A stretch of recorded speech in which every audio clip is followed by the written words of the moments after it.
حضور صلی اللہ علیہ وآلہ وسلم کی خدمت میں ایک شخص آیا اور بولا کہ میں اپنے دل میں ایسے خیالات محسوس کرتا ہوں کہ وہ بولنے سے جل کر کوئلہ ہو جانا زیادہ پسند ہے۔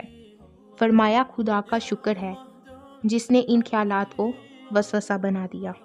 نبی پاک صلی اللہ علیہ وآلہ وسلم نے فرمایا کہ شیطان اس سے تو مایوس ہو چکا کہ عرب کے نمازی اسے پوجیں، لیکن انہیں آپس میں بھڑکانے میں مشغول ہے۔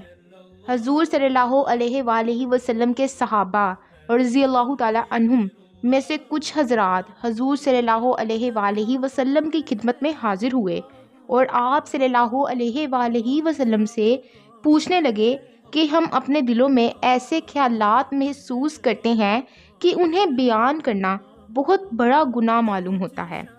فرمایا کہ کیا تم نے یہ بات پائی ہے؟ عرض کیا ہاں۔ فرمایا یہ کھلا ہوا ایمان ہے۔ نبی پاک صلی اللہ علیہ وآلہ وسلم نے فرمایا یقیناً اللہ تعالیٰ نے میری امت سے ان کے دلی خطرات میں درگزر فرما دی جب تک کہ اس پر کام یا کلام نہ کر لیں۔ نبی صلی اللہ علیہ وآلہ وسلم نے فرمایا لوگ ایک دوسرے سے پوچھتے رہیں گے یہاں تک کہ کہا جائے گا کہ یہ مخلوق تو اللہ نے پیدا کی، تو اللہ کو کس نے پیدا کیا؟ تو جو ان میں سے کچھ پائے وہ کہے میں اللہ اور اس کے رسولوں پر ایمان لایا۔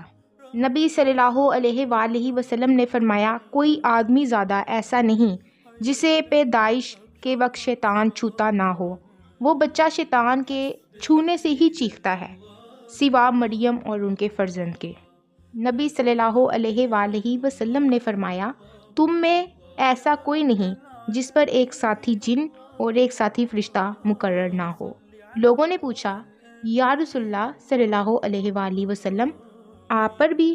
فرمایا مجھ پر بھی، لیکن رب نے مجھے اس پر مدد دی جس سے وہ مسلمان ہو گیا، اب وہ مجھے بلائی ہی کا مشورہ دیتا ہے۔